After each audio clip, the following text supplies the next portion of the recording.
Pode Carro Entrevista, o programa que você já conhece, agora em formato especial, sempre com um convidado. E no comando, eu, Rodrigo Tavares. Ouça sempre no seu agregador de podcasts favorito. Olá e sejam todos muito bem-vindos ao Pode Carro. Eu sou o Rodrigo, e no programa de hoje, como você pode conferir pela vinheta, trata-se de mais um Entrevista. O quadro do Pode Carro, onde a gente sempre convida alguém para contar a sua história, sempre relacionado ao mundo automotivo. E como não poderia deixar de ser, mas a gente tem mais um convidado especial aqui hoje, mas antes da gente passar a palavra para ele, eu quero deixar um recadinho básico, que é o seguinte: siga o Pode Carro nas redes sociais, tanto no Twitter quanto no Instagram e também no Facebook. Você sempre vai saber quando saem programas novos.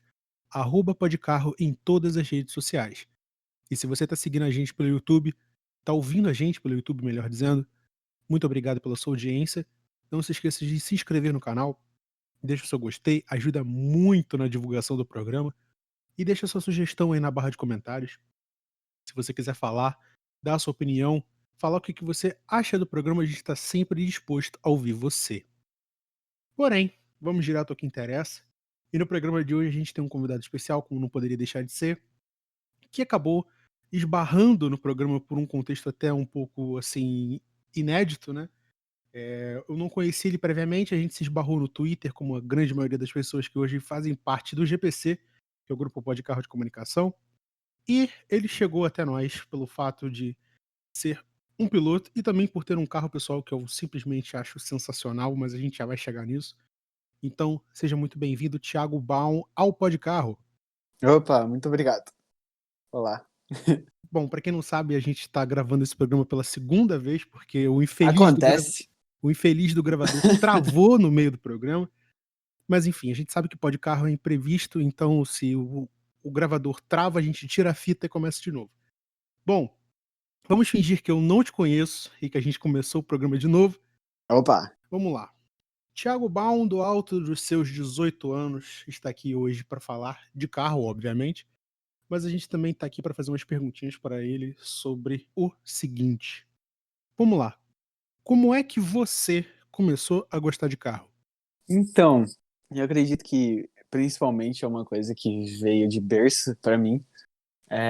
Toda a minha família sempre foi ligada nesse meio automobilístico, digamos assim. Desde o meu pai até meu avô, o meu tio, eles sempre mexendo com mecânica, eles são mecânicos desde criança praticamente. Então é uma coisa que veio principalmente de tudo que eu aprendi, que eu vi quando eu era menor, e que hoje é muito importante pra mim. Então você está dizendo pra gente que graças a essa influência da sua família, você começou a desenvolver esse gosto mais aprimorado por carro. Exatamente.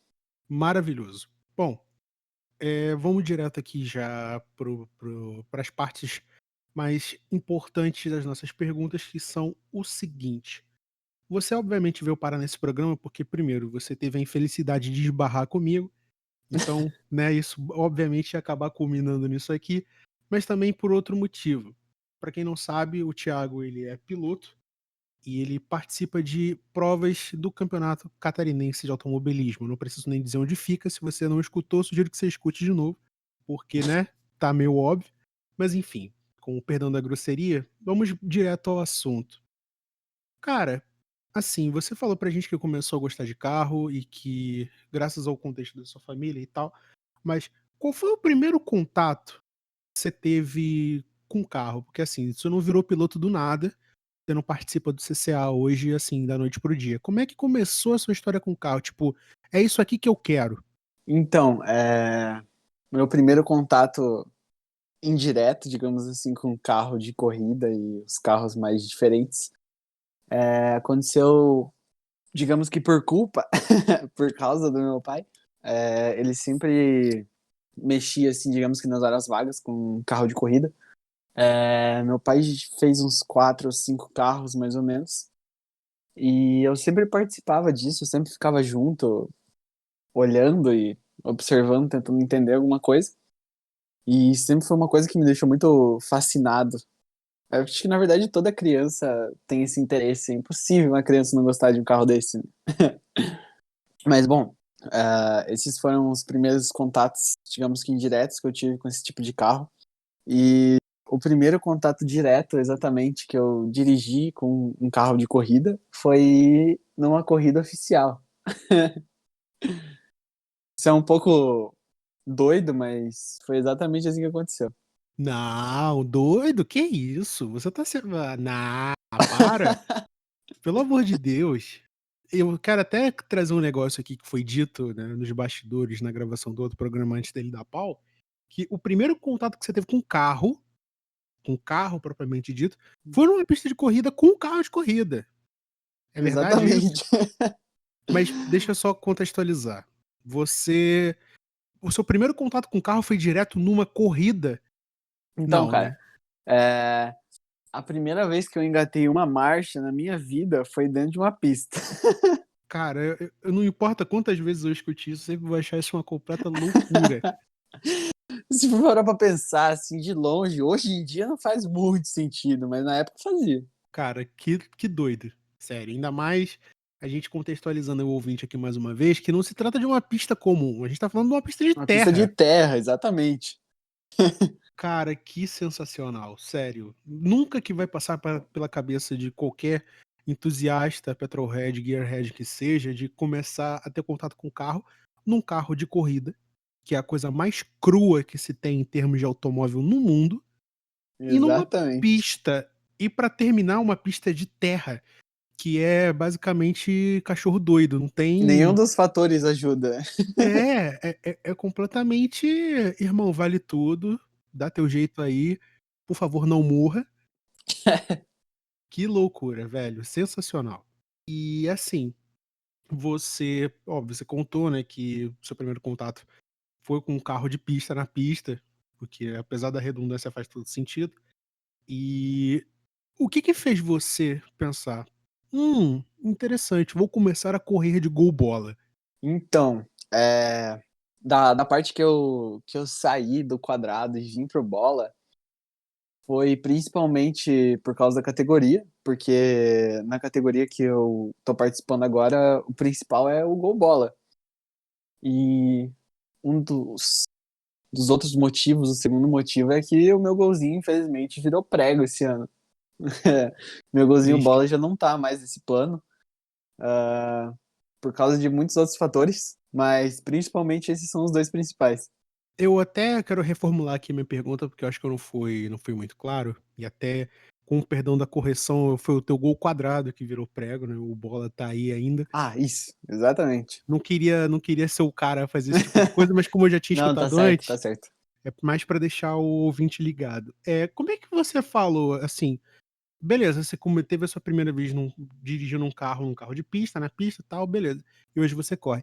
Mas como que você falou: "Ok, eu vou entrar neste gol quadrado e vou começar a correr"? Então, cara, eu acho que eu nunca cheguei a pensar exatamente no porquê, mas eu acho que é uma coisa que só foi se alongando desde quando eu era criança. Eu sempre tive esse pensamento de tipo, nossa, imagina se um dia eu acelerasse um carro desse, que loucura. Eu pensava assim. Eu nunca cheguei a pensar exatamente que eu ia dirigir um carro desse. Eu sempre achava que era uma coisa muito além. Mas eu sempre tive aquele interesse, curiosidade de saber como era a sensação. E acabou que aconteceu. Eu achava que era uma coisa meio inatingível de acontecer comigo, mas aconteceu. Foram diversos motivos que me ligaram direto ao meu gol quadrado e minha primeira corrida. Os dois principais foram o meu pai, que eu acredito que sempre teve um interesse um pouco escondido em me ver correndo, e também ao meu primo, que acabou, digamos que me doando o gol quadrado que eu corri no ano passado. E acredito que esses são os principais motivos. Então você basicamente tá dizendo pra gente que essa soma de fatores levou você a chegar nessa conclusão de: "Beleza, vou correr". Não foi nada tipo, não, tem uma decisão, porque não foi muito bem pensado, você simplesmente foi. Exatamente, simplesmente aconteceu. Maravilhoso. Assim, a melhor decisão é aquela que você não pensa muito. Exatamente, exatamente. Bom, se tratando de um carro de corrida num lugar onde não dá pra pensar muito, que é a terra, realmente não tem muito lá o que falar. Mas antes da gente chegar lá na parte do regulamento, de como é correr na terra, eu quero te fazer outra pergunta também relacionada à tua ligação com o carro e à tua família. Tirando teu pai, que você disse que já tem segundo você, tem uma intenção ainda que escondida de te ver correr, como é que teus familiares agem ou reagem ao fato de que você hoje é piloto? Então, cara, no início, eu me lembro exatamente de uma cena que aconteceu, que depois do Gol tá inteiro pronto, reformado, testado, com o motor todo funcionando, eu me lembro que teve, não sei exatamente medo, mas a preocupação da minha mãe e do meu pai de me colocar na pista pela primeira vez. E eu me lembro que quem foi o principal que me jogou de vez lá dentro foi o meu primo, que era o dono do quadrado. Eu me lembro de escutar a conversa entre eles e a minha mãe falando que não sabia se era uma boa ideia e tudo mais. E acabou que eu fui do mesmo jeito. Eu entrei lá e corri. Hoje eu vejo que eles me apoiam bastante, principalmente o meu pai, que fica muito feliz quando eu corro. E todo o resto da minha família, desde o meu primo, da minha mãe, minha irmã, eu vejo que eles também, digamos que gostam de assistir. E eu sinto que eles me apoiam bastante nisso. Hoje em dia é uma coisa que até une a gente bastante. Não, isso é sensacional, isso é muito bacana, porque não basta apenas você participar do esporte, você tem que ter gente torcendo por você, e isso é impagável, É verdade. sabe. É bacana demais ver, o incentivo da família, que já meio que é responsável por você estar onde você está agora, então, é meio que tudo cíclico, sabe, tudo se fecha num contexto só. Bom, a gente já explicou como começou e como você chegou nessa loucura que é participar do CCA. Nós falemos do CCA, né, porque essa é a pergunta de US$ 1.000.000. E vamos lá. Campeonato Catarinense de Automobilismo. Que raios é isso? Se você puder resumir pra gente, seria muito bom. Então, cara, o Campeonato Catarinense, hoje em dia, eu acredito que, pelo menos na visão da maioria, espero não estar falando errado, mas na teoria, um dos maiores campeonatos de terra que existe no Brasil. Pelo menos já foi um dia, né? Mas continua sendo. Hoje em dia existe um esquema muito maior da parte de segurança, da parte de regulamento. É exatamente igual a qualquer outro tipo de campeonato. A principal diferença é que a gente tem um parafuso a menos na cabeça e a gente corre na terra. Mas, na teoria, é o mesmo esquema. E assim, você tocou num ponto importantíssimo, né, que inclusive é o fator interesse gigante dessa modalidade, né, desse regulamento que você corre, que é o fato de você correr na terra. Assim, pra gente que tá acostumado, e isso eu até faço um recorte que eu até fiz no outro take que a gente perdeu, que a galera que por exemplo, a galera que faz parte do GPC, que é o Grupo Pode Carro de Comunicação, ela é majoritariamente do Rio de Janeiro, então a nossa relação com o automobilismo ela é muito fraquinha, porque a gente perdeu o autódromo de Jacarepaguá em virtude de outras coisas e tal. Então a galera ou corre na rua, que é extremamente errado e condenável, não preciso nem falar, ou então fica se vangloriando pelo fato de morar, abre aspas, perto de Interlagos, porque é o único lugar que tem pra gente correr com segurança. Então a gente fica muito deslocado quando ouve falar de coisas que não sejam correr em asfalto. E então diz pra gente, além do fato de que você corre na terra, é verdade que essa região onde você tá, ou na região sul como um todo, o automobilismo ele é muito mais forte do que nas outras regiões? Então, vou começar falando um pouco de longe. No Brasil, eu acredito que tenham as regiões que são as principais do automobilismo. A gente pode citar, por exemplo, o Norte, que tem o Campeonato Pernambucano, tem Velocidade na Terra lá também. Lá é bem forte essa onda de automobilismo. A gente tem o Sul, que é muito forte pela parte do Rio Grande do Sul e Santa Catarina. A gente pode citar São Paulo também, que tem marcas e pilotos e tudo mais. Mas voltando à pergunta, aqui no Sul, eu acredito que seja um dos pontos mais fortes do automobilismo, principalmente no Rio Grande do Sul, por ter toda a parte da história e de como o automobilismo lá é familiar. É praticamente o que acontece aqui em Santa Catarina. A diferença é que lá, nossa, lá é muito grande mesmo. Principalmente o asfalto. Guaporé, Tarumã, todas essas pistas, elas têm uma história muito grande. E todos os pilotos, eles têm um carinho muito grande pelo automobilismo lá. É uma coisa que eles passam de pai para filho. É bem bonita a cena de automobilismo do Sul mesmo. Bacana demais, porque, de novo, é um negócio novo pra gente, a gente não tá acostumado, mas assim, é bem legal saber que isso não é só uma questão de puramente esporte, mas também de família, né? Porque é uma coisa que já vem de anos e tal, e assim, é extremamente louvável manter esse tipo de cultura viva até hoje. Mas deixamos de ser piegas, vamos voltar aqui para você que é o tema do programa de hoje.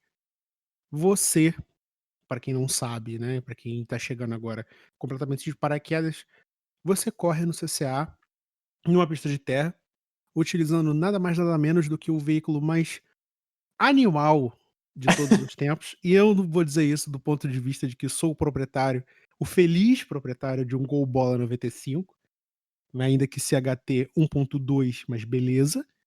E Caraca, eu vou até fazer um programa sobre isso um dia, eu prometo contar melhor. Eh, beleza. Vamos lá. Bicho, como é correr na terra com um gol bola? Fala pra gente. Cara, pra ser bem sincero, é muito mais fácil do que correr com gol quadrado. Talvez parte disso seja porque o meu gol quadrado ele era um pouco, digamos que deteriorado, mas é muito bom mesmo. A sensação dele bem acertado é bem agradável. Tipo, você tem algum comentário sobre como é correr na terra? Não vamos nos limitar ao fato de que você corre de gol, apesar de que isso é um fator super interessante, pelo menos pra mim. Mas, cara, é muito diferente de correr no asfalto, tem uma tocada especial, exige um fine tuning do carro, como é que é? Então, basicamente a Terra, ela é tudo que a gente faz ao contrário do asfalto.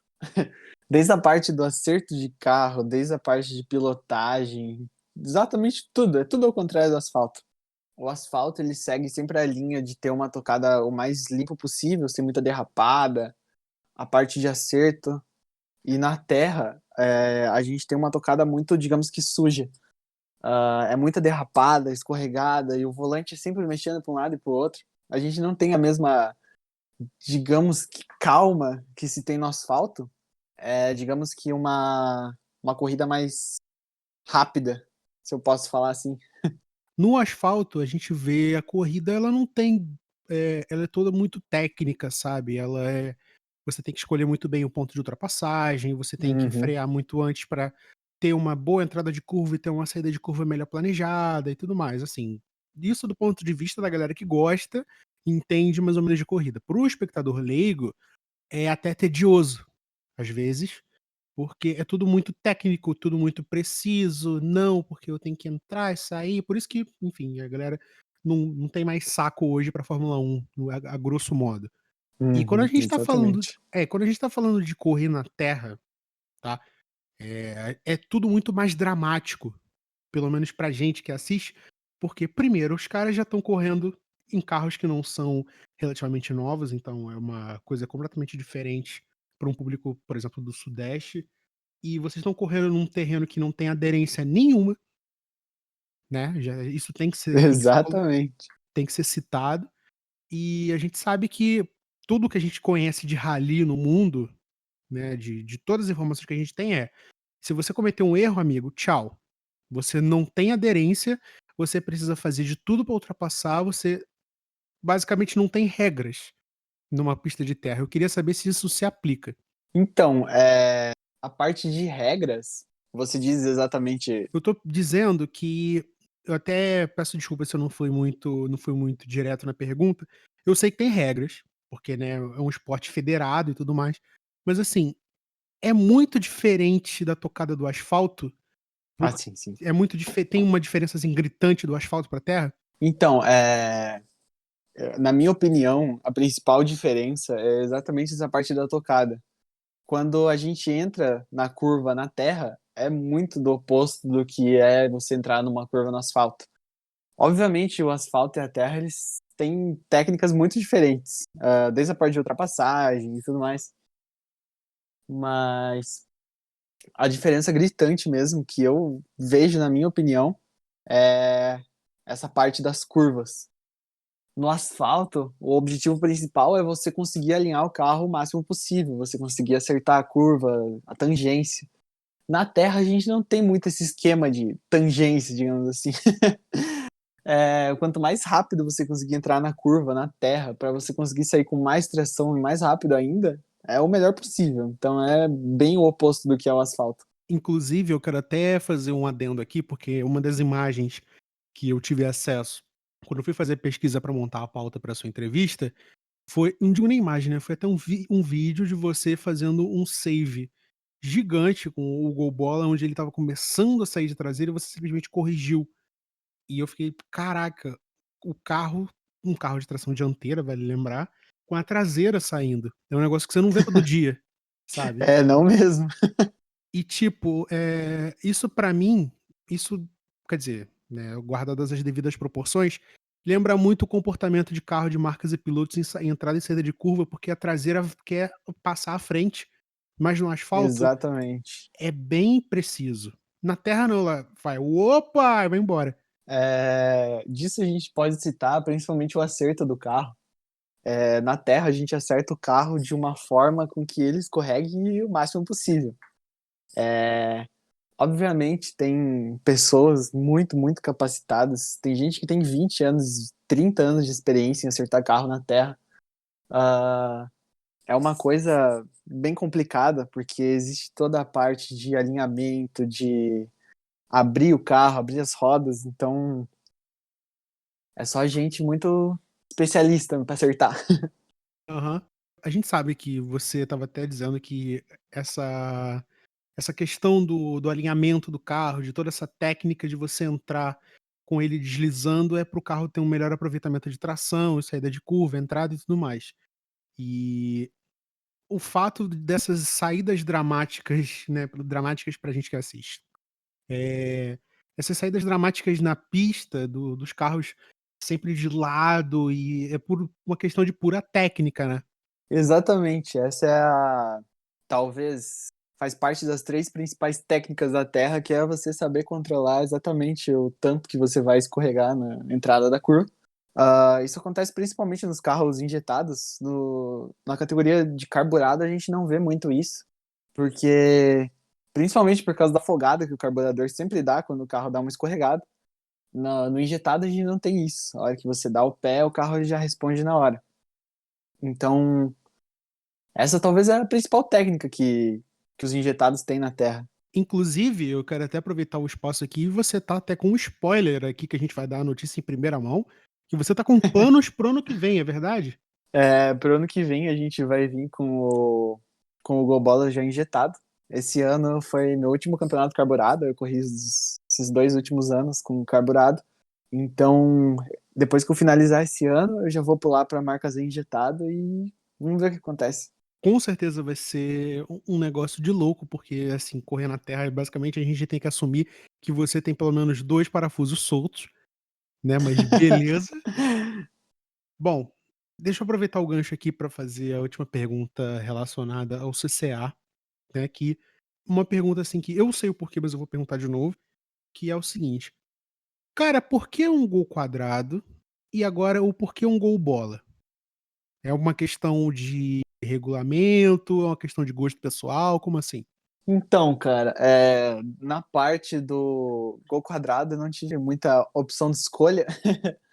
É, Basicamente, esse gol quadrado ele fazia parte do regulamento de uma categoria chamada TCC, que ela é Turismo Clássico Catarinense. Então, são todos os carros abaixo de 1990. A gente pode contar Fusca, 147, Voyage. Então, a TCC são só os clássicos mesmo, Chevette. Inclusive, um Zé do Caixão, uma menção honrosa. Mentira. Verdade, que é um dos carros mais bonitos do grid da TCC. Eu vou querer fotos disso depois. Não pode deixar eu atingir. Então é isso, é uma loucura. E eu acabei pegando esse Gol quadrado, digamos que emprestado do meu primo, que já era piloto há muito tempo. Ele era um Gol BX, deu bastante alegria, mas depois que eu saí da TCC, eu fui para uma categoria, digamos que acima, que já é a marca Z, que é bem competitiva, e eu acabei escolhendo pelo Gol Bola por talvez dois motivos. Por ele ser, na teoria, uma carroceria mais firme, mais resistente, e principalmente pelo custo. Porque uma carroceria de um Gol Bola dessa, por exemplo, a gente encontra por R$ 1.800, mais ou menos. E toda a parte de motorização, que é o AP, a parte de caixa, suspensão, tudo já está mais barato, porque já é, digamos que, gabaritado esse esquema todo de suspensão e motor. Todo mundo já conhece, já faz num preço mais razoável, digamos assim. Uh, Só citando um outro exemplo aqui, misturando, meu pai ele já preparou um Corsa 1.6 para andar na Terra. Foi, acredito eu, o primeiro Corsa que andou na Terra, pelo menos na marca Z. E, nossa, como foi difícil. Toda a parte de motor, de acerto, suspensão, foi muito, muito caro e muito difícil de encontrar. Então eu acredito que esse é o principal motivo da escolha pelo Gol Bola hoje em dia nessas categorias. Então a gente está falando de não só um projeto mais moderno em relação ao Gol quadrado, mas também por uma questão de rigidez torcional, mas o Gol aguenta mais porrada, o Gol mais moderno. Exatamente. Na teoria é isso. E assim, você estava falando pra gente, você falou até no início do programa, que esse Gol quadrado, né, que hoje ele não está mais entre nós, ele virou prego, ele Infelizmente. perdeu um pouco da sua rigidez torcional porque aconteceu algum incidente com ele. Você poderia descrever pra gente? Então, aconteceram alguns acidentes com ele. Acredito que três deles não era ele na minha mão. Mas se você não me impede, eu vou acabar enrolando um pouco mais nessa história. Então, esse carro ele foi comprado pelo meu pai e pelo meu primo, acredito eu, há 12 anos atrás, mais ou menos, 10 anos atrás.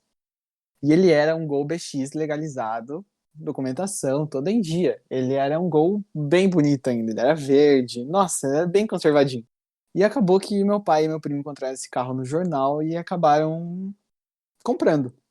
Quando o dono desse carro soube que ele foi transformado num carro de corrida e foi desmontado interior, tudo jogado fora e pintado, o cara acreditou que quase chorou, porque foi uma bela transformação.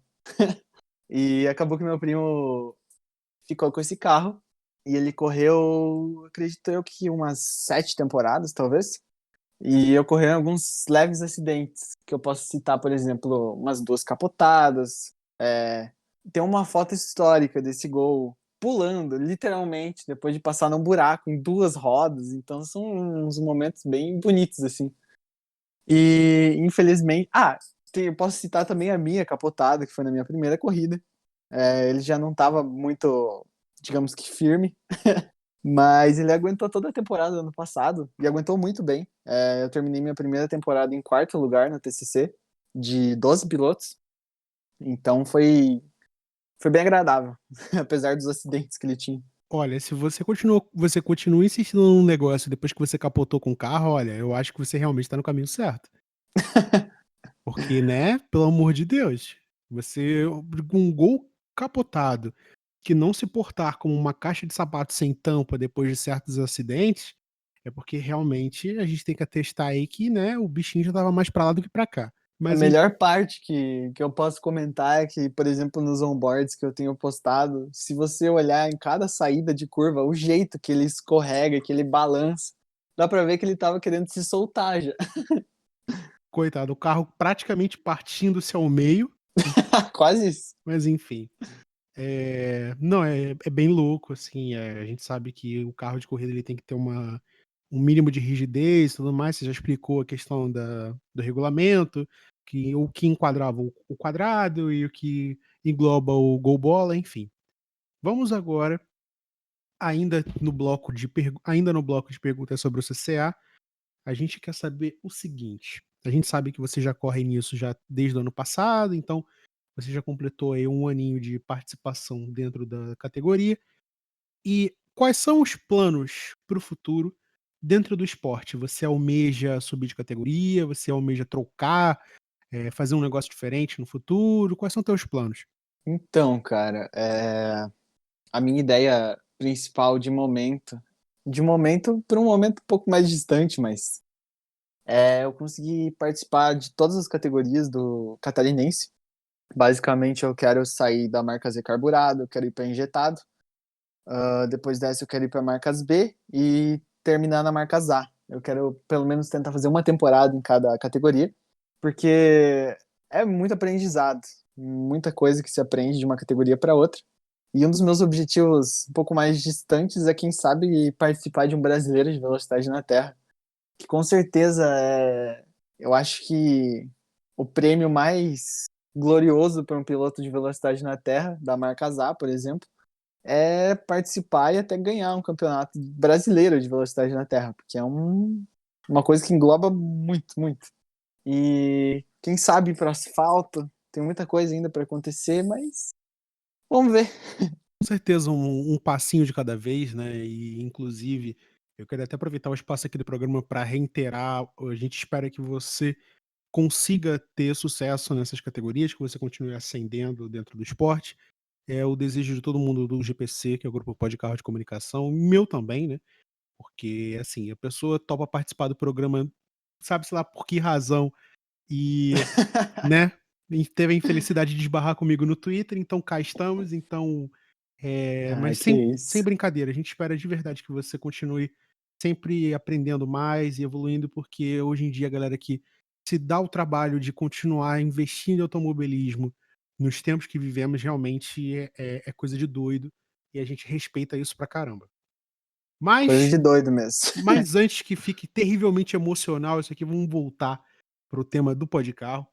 E agora, meus amigos, agora o negócio vai ficar doido, porque vamos falar de carro, olha só que novidade. Mas não vamos falar de qualquer carro. A gente vai falar do carro do entrevistado, Opa. que do alto dos seus 18 anos, ou seja, literalmente já ali na barreirinha do finalmente legal, finalmente legalizado para dirigir. Este rapaz tem um dos carros que, assim, eu não sou nem um pouco fã da marca, assim, apesar de ter um Gol com motor Ford em casa, mas beleza, eu não vou ser hipócrita aqui. Eh, Estamos falando de um Escort 1.8, 2 portas. Eu não estou falando do Escort quadrado, estou falando do Escort já, depois do sapão, não sei qual é a denominação do. É o Escort europeu. Isso, Escort europeu. Tá. Exatamente. 2 portas, eu tenho que dizer de novo, porque é uma coisa que você não vê todo dia, inclusive, um abraço aí para o Enio Júnior, que fica enchendo o meu saco o tempo inteiro falando sobre um Escort RS que ele achou uma vez. E, cara, uma coisa que chamou atenção, inclusive foi o motivo pelo qual eu te conheci no Twitter, foi que esse teu carro, finalizado num azul marinho muito louco, Cara, pra ser sincero, eu nem sei qual é a cor desse carro, mas é muito lindo. exatamente, e assim, não tem como você não ver, é um negócio que você não vê todo dia. Primeiro, 2 portas, segundo, tá num azul marinho, que eu sou absolutamente tarado por carro azul, meu carro tá aí, não deixa mentir. E uma coisa que chama minha atenção, assim, gritantemente, que são as rodas do Ford Focus Guia, que não ficam tão bem no Guia como ficaram no seu carro, Isso é um fato. sabe. Saiu de um sedã de tiozão e foi pra um hatch que ficou perfeito. Assim, não tem nem o que explicar o 16, né. Exatamente. Nossa, que coisa de louco. Que coisa de louco. Vocês vão no final do programa ele vai deixar as redes sociais dele, não sei se Twitter, Instagram, seja lá o que for, e vocês vão poder ver com seus próprios olhos. É um carro, assim, lindo, mas assim, vamos lá. Que história é essa de arrumar um Escort? Assim, como é que surgiu essa ideia? Então, na verdade, ele vem de uma história muito doida mesmo. Até o início desse ano, eu era bem apaixonado em um Uno 2004, que era do meu pai, que ia ficar para mim como meu primeiro carro. Tanto que eu já tinha muita ideia na cabeça do que eu ia fazer com esse Uno e tudo mais. Só que aí apareceu esse Escort na minha vida. Basicamente, esse Escort ele era de um amigo do meu pai, que já foi piloto. E esse Escort, ele estava sendo projetado para ser um carro de pista, um carro de track day. E esse projeto ele era para ser um Zetec 1.8 turbo. Só que na hora de turbinar esse carro, o mecânico disse que não ia turbinar se não fosse feitos os freios desse carro e tudo mais. E acabou que o cara resolveu mexer em muita coisa. Esse Escort ele foi instalado toda a parte de baixo do Focus 2016. Ele tem freio nas quatro, ele tem direção hidráulica, muita coisa mesmo. E acabou que até as rodas do Focus ficaram junto. Hoje em dia ele é um aro 16. Ele era original 13. Então, é uma bela de uma mudança. E esse carro acabou sendo anunciado depois de ele ter ficado parado 3 anos numa garagem. E quando eu recebi o anúncio desse carro por R$ 2.500, eu fiquei em choque. Em choque tô eu, tá? Porque 2.500 é um negócio que não dá pra acreditar. Eu continuo em completo descrédito desse tipo de coisa. Um carro com todo esse upgrade por 2.500. Cara, no Rio de Janeiro tu não compra um Chevette direito por 2.500. Eu acho que você não Cara, compra nem um par foi, de Recaros com 2.500. foi um belo de um achado. Sério, eu não vou nem começar a confabular muito, porque eu sou capaz de um dia, se esse cara botar esse carro à venda, eu sou capaz de fazer um lance, mesmo morando no Caixa-Prego, de tão lindo que eu acho esse carro, mas graças a Deus o dinheiro e a distância me impedem. Mas Pra assim, ser bem sincero, eu nunca fui um fã de Ford. Eu nunca tive muito interesse em Ford.